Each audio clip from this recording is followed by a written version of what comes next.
Hi guys, welcome.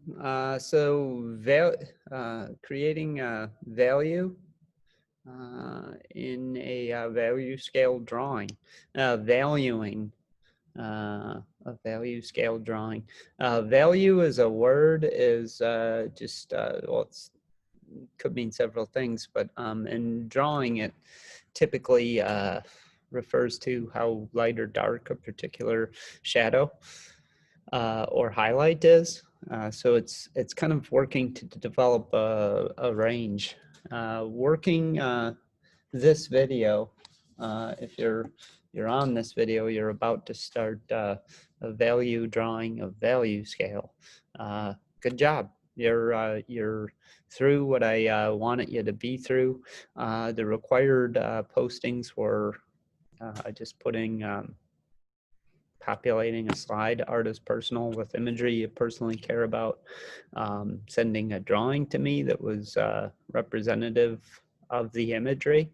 One of my newer posts was defining art. So the drawing could be that too, a bit, like when you think of it. But turning that post into populating that slide with how you define art, and then background imagery like behind your working and your typed definition, images that also help carry the weight of the words that you chose. But either way, you post art is personal, and you submit it. Art is narrative. These are the words that I think define art, and then you post it. And then you have a drawing that is either personal or definitive of art, and you email that to me. So it's things you have, your image submission help. That is just intended for you to for help for getting your either personal drawing. This is my first drawing I've made for Mr. Brubaker that is I personally feel is art related and is me, like my stake in this thing, my stake in art, or this very drawing is kind of the working embodiment of my definition, how I define art, and share that with me. So some additional things, if you finished the artist personal slides and you've shared personal imagery with me, you've submitted it, you have your definition, art is narrative, and you've submitted it, and you email me a drawing. Some additional things, inspiration, getting some inspiration for the art show, and being the juror for it. This form has you could post the artist whose work you like the most, description into this form, or you could have done it in image submission help. If you did it in image submission help, make sure you submit that as well. If you want to just do it on the form, that's fine also. You could have the name in both places, but going off of the directions on this form, that would be the fourth thing, the additional thing. But you're here to watch me draw a value scale, which in and of itself I think is boring, for sure. So that's why this post is called valuing a value scale, because it will teach you, I think, what a value scale is really all about currently. But I have paper so that I can rest the palm of my hand. I have additional paper by my drawing paper, so that way when I go about shading, I don't accidentally smudge my shading all over the place. So initially I'm just getting a feel for the paper with my value and value scale. But I think you're used to seeing it, how I'm going to draw it initially. I'm pushing down pretty hard right now, but that's really what a value scale is. It's, sorry, my lights are motion censored. I'll have to get them on. Sorry.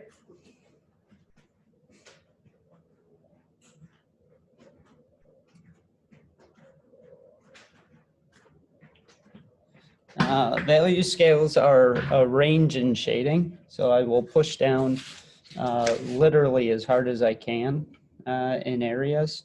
And then I will barely scrape the pencil over the surface of the paper in other areas. So it is different pencil pressures will produce different values. So just coming through this thing, I'm coming off of pressure a little bit. What you probably won't see me doing is that. It looks like I'm shading vertically.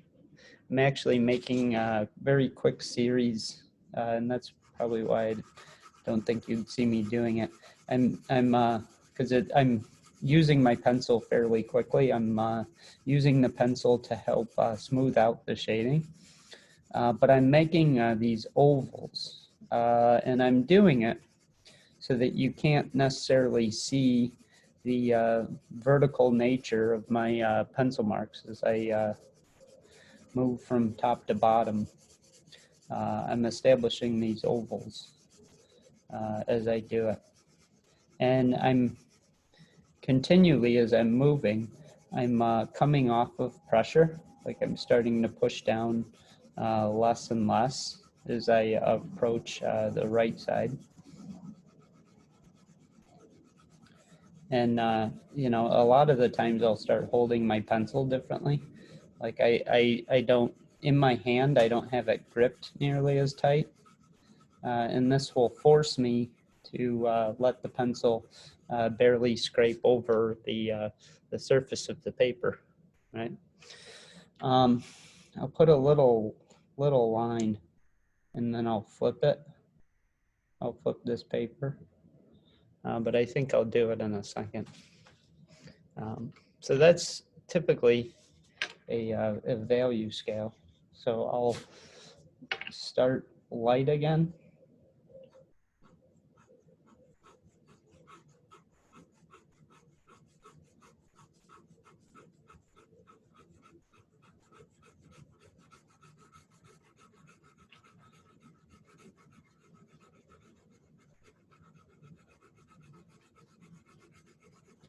I don't think this value scale, I'll make it get a little bit darker, but I'll keep it pretty light, this one up here.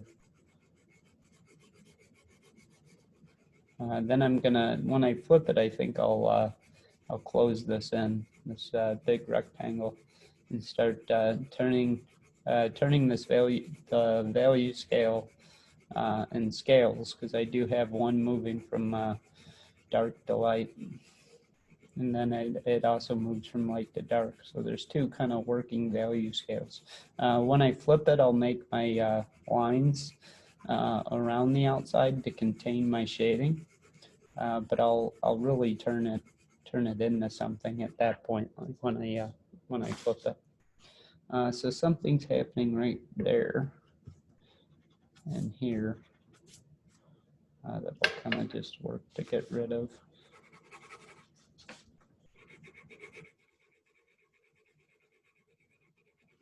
Had some smudges happening on my paper that I really wasn't too sure what they were, so I just erased the smudged areas. All right, so flipping it, I have that kind of going on currently.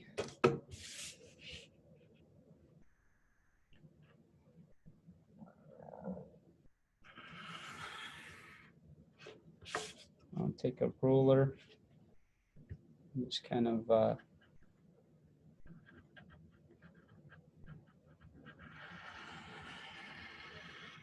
make a rectangle in the middle of the paper to kind of contain the drawing that I'm creating.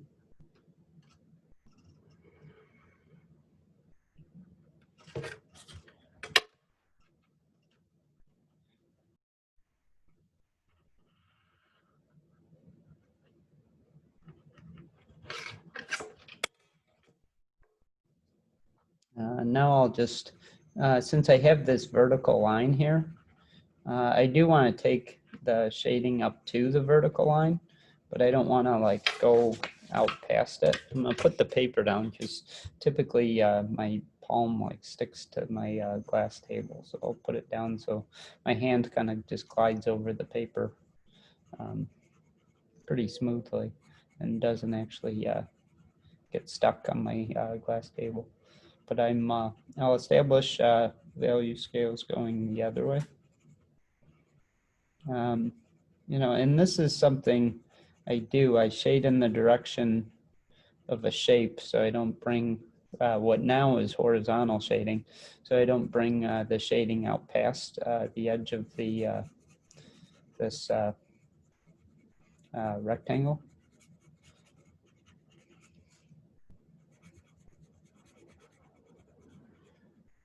As I go up, I'm coming off of pressure.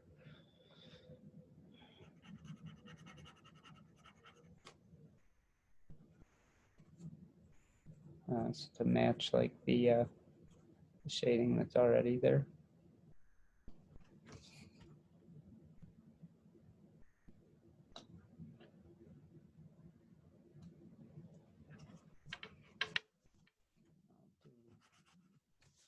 Side, or I'll do the bottom. So the bottom's the foreground of what will become my drawing. Foreground, you know, has the suffix of background. It's certainly ground. Foreground is a word to describe the things that are most immediately close to a viewer in a drawing. So this is the foreground. As the eye travels up to what's going to become my horizon line, the shading gets lighter. I would describe the horizon line as the background. It's the furthest thing away from the viewer, and then the space in between is the middle ground. I'm shading the middle ground right now that approaches the background. So I'm coming off the shading pretty quickly as I get close to the background. All right, so now this top, it stays for the most part pretty light. So I'll put my paper down this, so I don't smudge this too horribly. So saying it stays pretty light, I'm not going to want to work much dark shading into this area, but I worked it horizontally initially.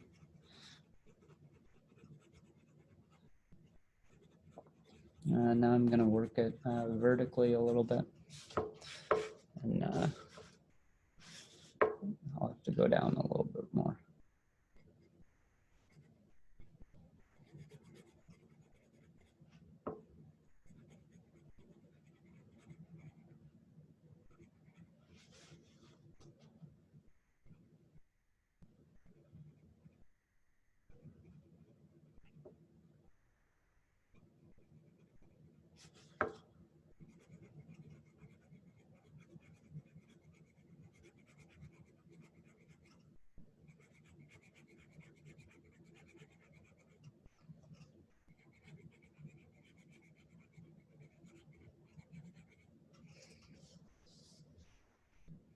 So that's kind of what I have going.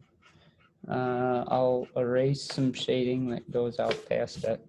I still don't care about it too much. I don't per se value it too much because it really isn't anything yet. But it just isn't anything yet. What I'm doing currently is adding little ripple marks that I'm going to turn into waves. I'm making each one get a little bit smaller as the eye travels closer to the horizon line in the background. So certainly size relationships, as things get further away, you would have to draw them smaller to create that illusion of depth and to create that illusion of space. Similarly, I'll do the same sort of thing in the sky. These would be two birds, certainly in the sky.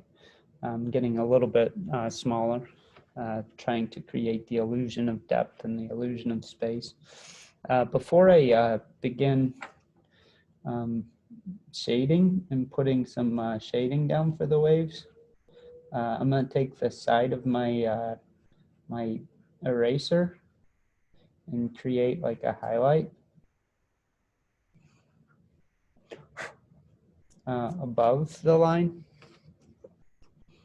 This highlight would kind of represent the foam in the water.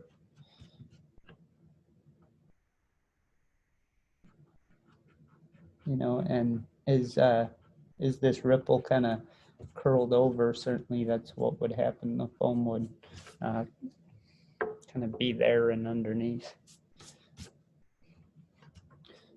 So I'll reestablish this line, and then I'll put some darker shading immediately underneath it, and that would further create the illusion that this is kind of popping out from the rest of the water that's there. So I'll go ahead and do that for every wave.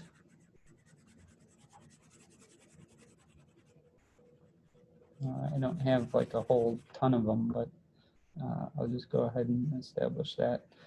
So starting my initial shadow, that's also getting lighter as I'm going up. Certainly the waves are smaller, they're further away, but because they're further away, I'm also looking at the shading that this is coming out from, and starting the shadow lighter than the wave that is a little bit closer.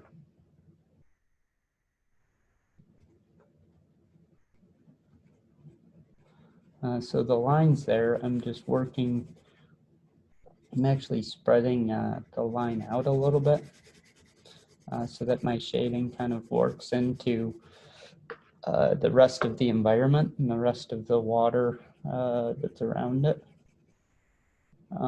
So I chose water primarily because it was on my artist personal slide. You know, it's personal to me because I'd suppose water is personal to most people for sure.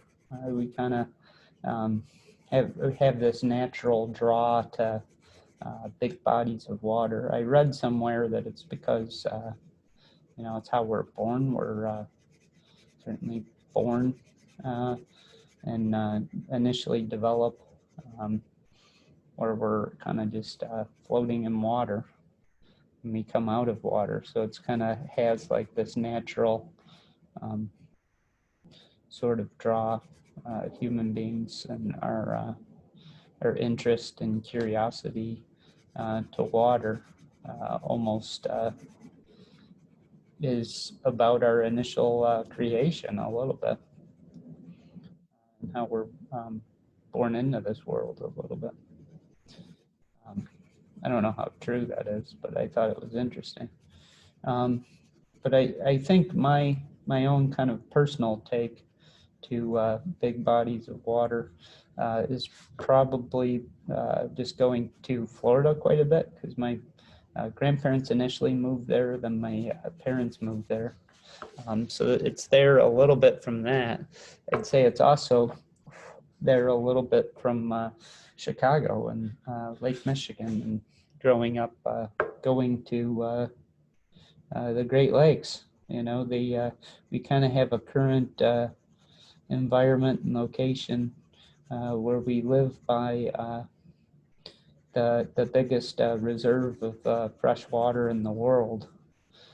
So I certainly have always kind of felt at home and at peace when I was, you know, by the lake, and by visiting Chicago and our big giant lakefront. So yeah, that's getting there. So I missed it. It feels like there's some texture popping out of the shading that I established. I'm gonna get my lights on again.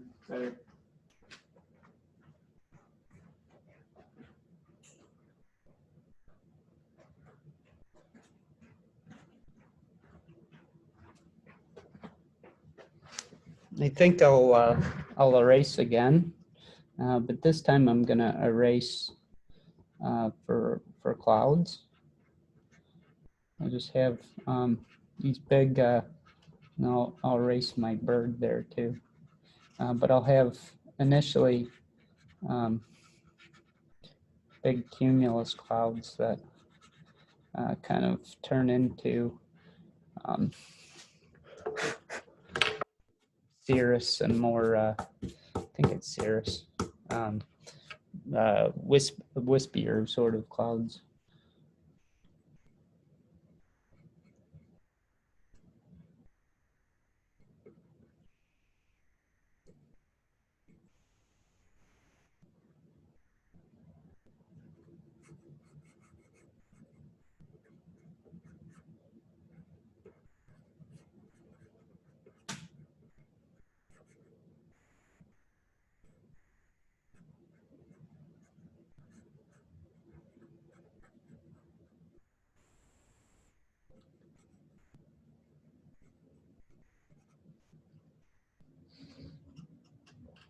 So yeah, I kind of have a cloud, the structure of clouds there. Established birds again.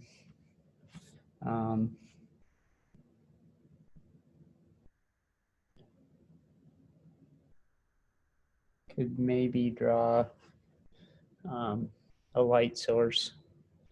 You know, for whatever reason, people tend to shade this, where the line itself shouldn't be really all that pronounced of a light source, a sun or a moon. Certainly this shouldn't be shaded for what it is, and you won't have much shading around it either. You know, some things in the sky that's so bright we can barely look at it without burning our eyes. We wouldn't necessarily shade it and make it look darker. But it's still getting there. I think I could perfect it a little bit more. But this is essentially it.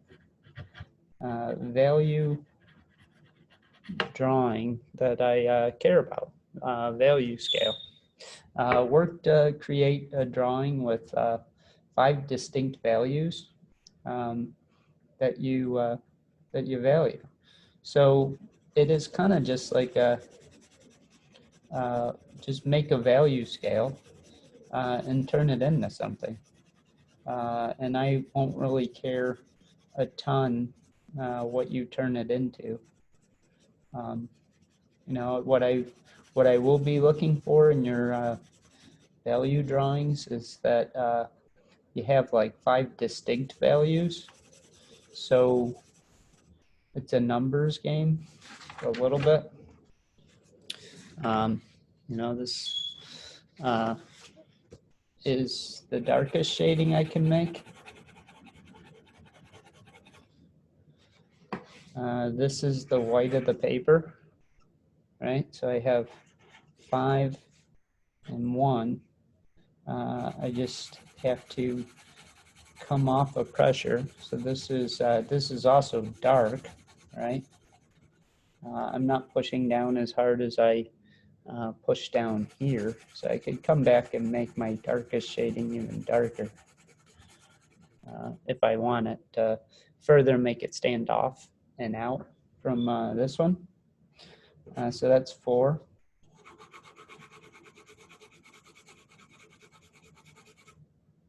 Three.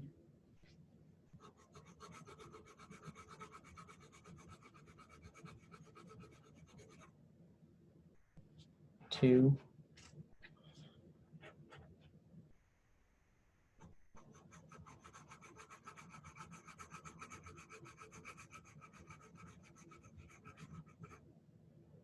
1.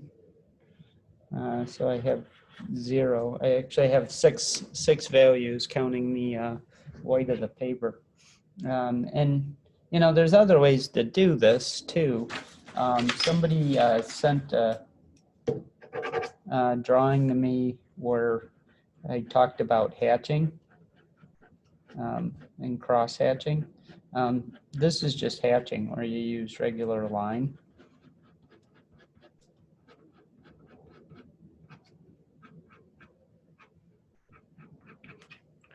So like the value scale is still here with my pen. It's more